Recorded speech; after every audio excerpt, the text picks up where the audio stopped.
학생과 시민이 중심이 된 반독재 민주주의 운동인 4.19 혁명이 올해로 59주년을 맞았습니다. 4.19 정신에서 무엇을 기억하면 좋을지 알아봤습니다. 장현수 기자입니다.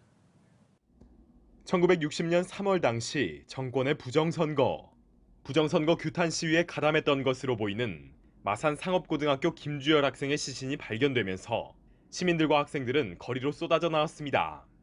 4월 19일 약 3만 명의 대학생과 고등학생들이 경무대에서 시위를 벌였으며 전국적으로 시민들까지 시위에 참가하면서 정부 규탄의 목소리가 들불처럼 일었습니다.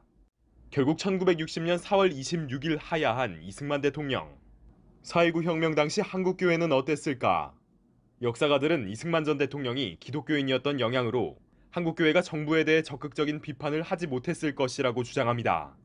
하지만 개인 신분이나 작은 단체로 혁명에 참여한 기독교인들의 활동과 4.19 혁명 뒤 도덕적 부패가 만연했던 사회를 개혁하기 위해 서울대학교 기독학생들을 중심으로 시작된 새생활운동 등을 볼 때 4.19 혁명에 기독교가 동떨어져 있던 것은 아니라고 말합니다.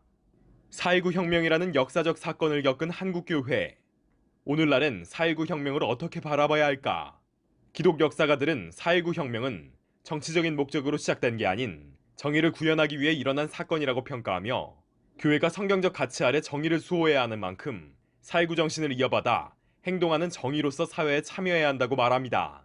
자유민주주의인 정신을 계승하기 위해서 만들어진 것이 4.19 혁명이다.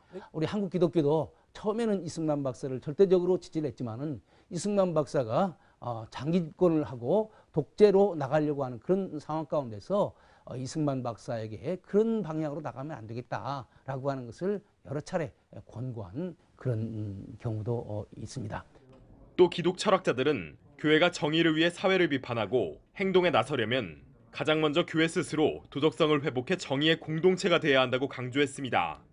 국민적 신뢰를 회복할 때 한국교회가 사회 정의를 위한 구심점이 될 수 있다는 겁니다. 한국교회가 우리 사회의 정의에 대해서 훨씬 더 관심을 많이 쓰고 교회가 우리 사회의 이 부패에 대해서 어느 정도 비판을 하려면 교회 자체가 도덕적 권위를 가져야 되는데 우리 지금 교회가 도덕적 권위를 갖고 있지 못하기 때문에 지금 비판할 수 없는 이런 상황에 빠져 있습니다. CTS 뉴스 장현수입니다.